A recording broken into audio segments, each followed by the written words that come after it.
Jambo na karibu katika taarifa yetu ya habari za asubuhi ya leo, ikiwa ni tarehe 18 mwezi wa 8 mwaka 2026, ikiwa itakuwa ni mara ya kwanza kufuatilia habari kupitia mtandao wetu wa YouTube Congo Post News. Hakisha unajiabonea na comment vile una partager ili wengine waendelee kupata habari zetu za kila siku kupitia mtandao wetu wa YouTube. Na katika taarifa yetu ya habari za asubuhi ya leo tutazungumzia hali ya usalama huko mashariki mwa Jamhuri ya Kidemokrasia ya Kongo. Vile kwenye mwisho wa habari tutakuunga moja kwa moja na habari za kimataifa. Karibu. Tuanze na habari kutoka mashariki mwa Jamhuri ya Kidemokrasia ya Kongo ambako hali ya usalama inaendelea kuwa mbaya katika eneo la Masisi mkoani Kivu Kaskazini baada ya mashambulizi mapya ya mabomu kuripotiwa katika eneo la Musimbira na Nyamiri yaliyoko katika groupement ya Ufamandu wa kwanza tarehe Baunde siku ya Jumatatu tarehe 17 mwezi wa 8 mwaka 2026. Kwa mujibu wa vyanzo vya ndani, mashambulizi hayo yalitokea majira saa 5 asubuhi kwa saa za eneo hilo. Mabomu yaliripotiwa kuanguka katika maeneo yenye wakazi wengi au kwenye watu na kusababisha madhara makubwa kwa raia.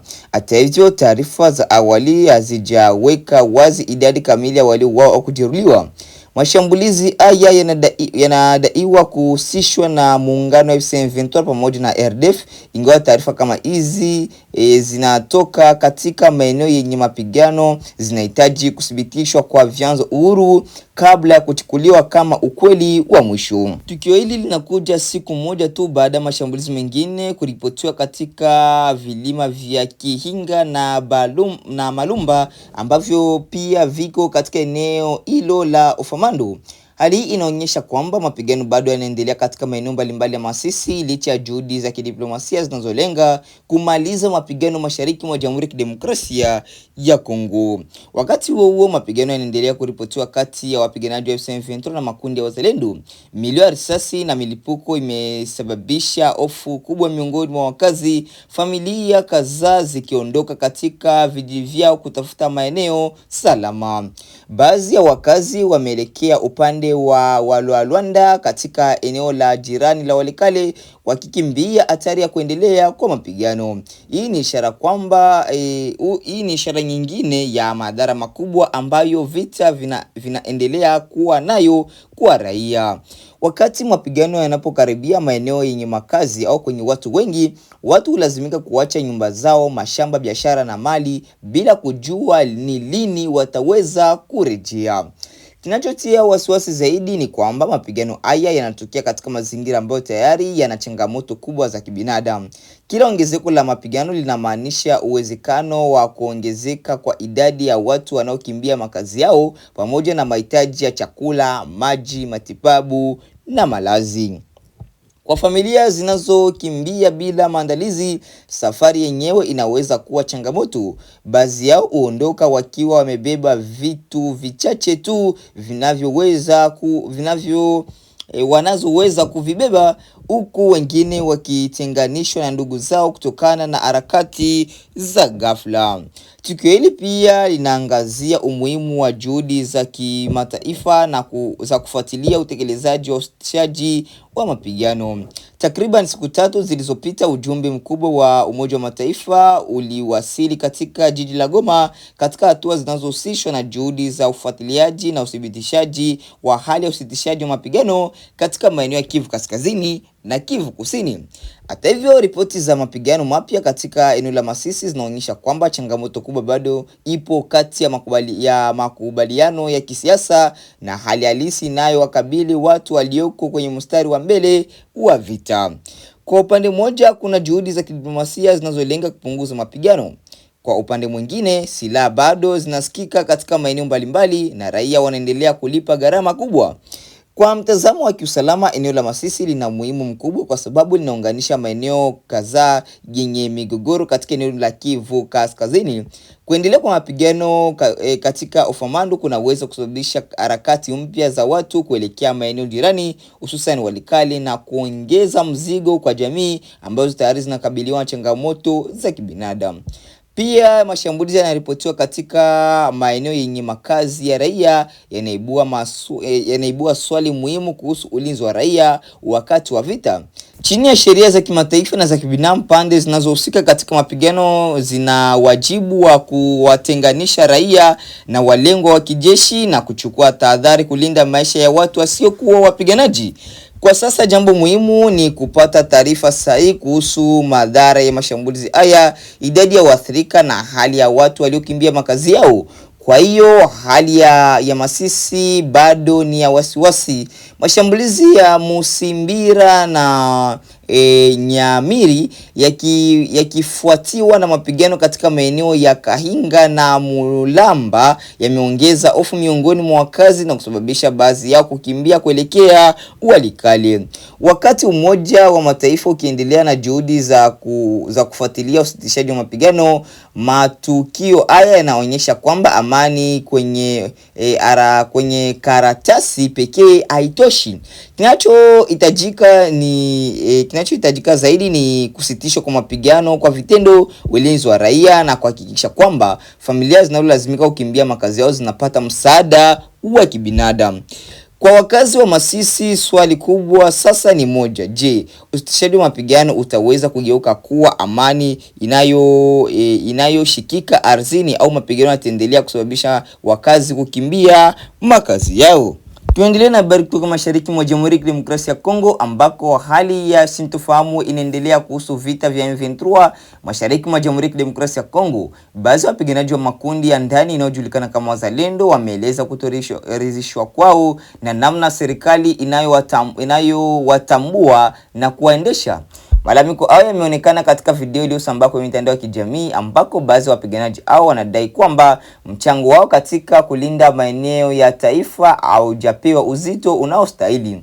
Kwa mujibu wa madai hayo, Wazalendo wamekuwa wakishiriki katika mapambano dhidi ya waasi wa M23 wakifanya kazi kwa ushirikiano na jeshi la Jamhuri ya Kidemokrasia ya Kongo FARDC. Wanadai kwamba licha ya kujitoa kwao katika ulinzi wa maeneo mbalimbali, bado hawajapata utambuzi rasmi, uangalizi wa mfumo wa kuwasaidia unaolingana na kile wanachokiona kuwa ni gharama na hatari wanazokabiliana nazo. Hapo ndipo hoja kubwa inapojitokeza. Wazalendo wanataka serikali iwape nafasi rasmi katika mfumo wa usalama wa taifa, au angalau itambue wazi mchango wao na kuweka utaratibu maalum wa kuwaongoza. Malalamiko haya yanaibua tena mjadala mkubwa kuhusu nafasi ya makundi ya vijana na wapiganaji wa ndani katika vita vinavyoendelea Kivu Kaskazini na Kivu Kusini. Kwa upande mmoja, Wazalendo wanaonekana na baadhi ya wananchi kama nguvu za kujilinda dhidi ya mashambulizi ya waasi, hasa katika maeneo ambako vikosi vya serikali vinaweza kuwa na changamoto ya kufika kwa haraka. Lakini kwa upande mwingine, uwepo wa makundi mengi yenye silaha nje ya mfumo rasmi wa kijeshi unaweza kuleta changamoto kubwa katika swala la amri, nidhamu, uwajibikaji na usalama wa raia. Ndiyo maana madai ya Wazalendo yanapaswa kutazamwa kwa mtazamo mpana zaidi kuliko swala la kutaka kutambuliwa pekee. Kimsingi, wanachodai kinaonyesha pia tatizo la muda mrefu katika usimamizi wa makundi yenye silaha yanayoshirikiana na jeshi la serikali. Ikiwa wapiganaji hawa wanashiriki katika ulinzi wa maeneo kwa kushirikiana na FARDC, swali linalobaki: nani anayewapa amri? Nani anayesimamia mwenendo wao? Na ni utaratibu gani unaotumika kuhakikisha kuwa raia wanalindwa? Malalamiko haya yanaonekana kuwa na mwelekeo wa kisiasa. Katika ujumbe wao pia kuna wito wa mazungumzo ya ukosoaji wa namna serikali inavyosimamia mgogoro wa mashariki mwa Jamhuri ya Kidemokrasia ya Kongo. Hii inaonyesha kwamba vita vya M23 havihusishi tu mapigano ya kijeshi. Ndani yake kuna pia swala la kisiasa, kijamii na kiusalama ambayo yameendelea kuathiri uhusiano kati ya serikali, vikosi vya kawaida na makundi ya kujilinda. Kwa upande wa serikali ya Kongo, changamoto kubwa ni kupata uwiano kati ya kutumia nguvu za Wazalendo katika ulinzi wa taifa na kuhakikisha kwamba makundi yote hayo yanaingia chini ya mfumo unaoeleweka wa sheria na uwajibikaji. kwa sababu bila mfumo huo kuna hatari ya kuongezeka kwa makundi yenye silaha. Kila kundi itakuwa na uongozi na maslahi yake. Hali kama hiyo inaweza kufanya juhudi za kurejesha amani na mamlaka za kisheria kuwa ngumu zaidi. Kwa hiyo kauli hizi za wazalendo zinapaswa kuwa ishara ya kuchukuliwa kwa uzito na mamlaka za Kinshasa. Baada ya kuangalia malalamiko hayo kama swala la kijeshi pekee, kuna haja ya kuyatazama pia kama sehemu ya mjadala mpana kuhusu mustakabali wa usalama wa mashariki mwa Jamhuri ya Kidemokrasia ya Kongo.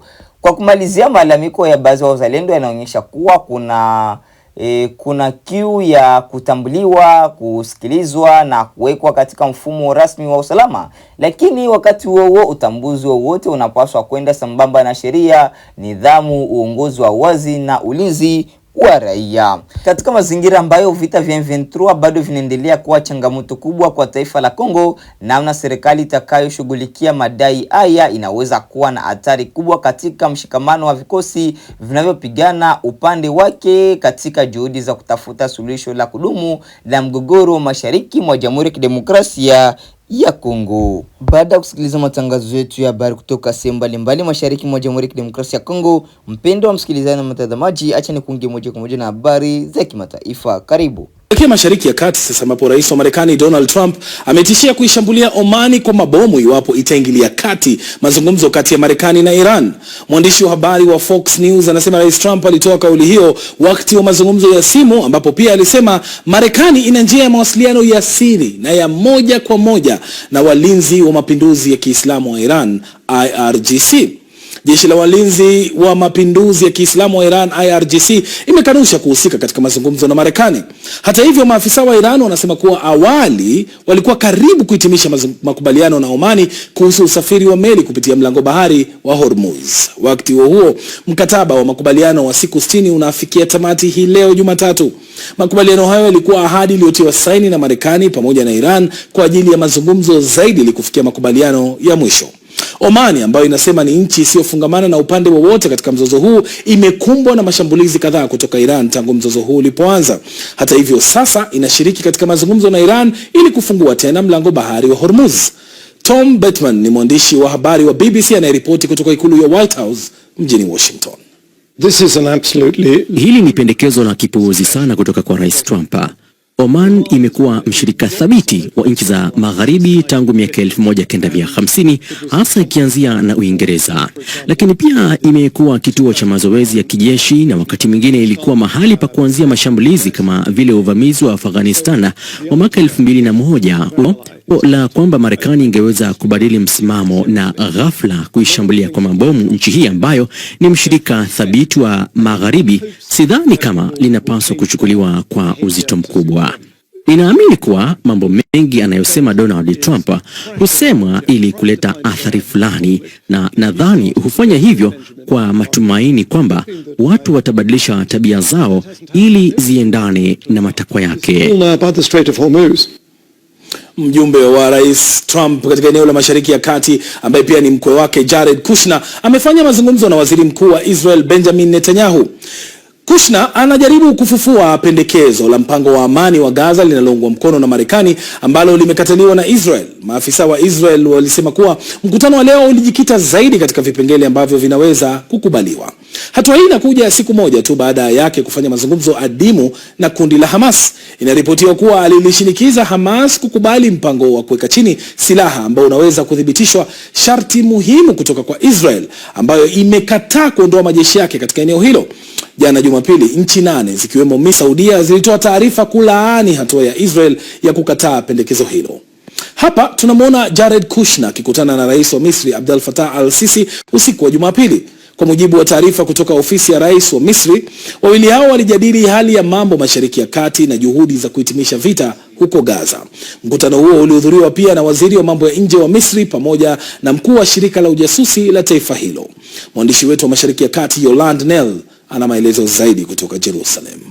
Haya yanajiri katika kipindi cha kampeni kali ya uchaguzi mkuu nchini Israel, uchaguzi uliopangwa kufanyika mwishoni mwa mwezi Oktoba, huku chama cha Likud kinachoongozwa na waziri mkuu wa Israel kikionekana kusalia nyuma kwenye ripoti za matokeo ya tafiti za maoni ya wapiga kura.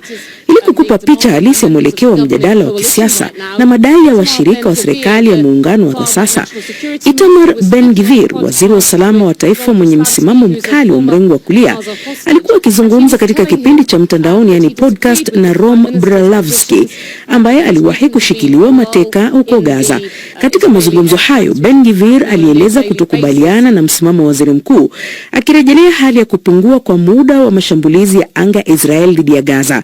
Mashambulizi ambayo hapo awali yalikuwa yakifanyika karibu kila siku, ingawa yalianza kuongezeka tena katika siku chache zilizopita. Ben-Gvir anasisitiza kuwa naamini watu kati 30 na 40 wanapaswa kuuawa kila usiku kupitia mauaji yaliyolengwa mahsusi, na si lazima wawe ni wale tu wanaoleta tishio la moja kwa moja kwa Israel, kwani anasema watu wa huko hawastahili kuishi, hawapaswi kuishi huko, hata hawastahili kuitwa binadamu.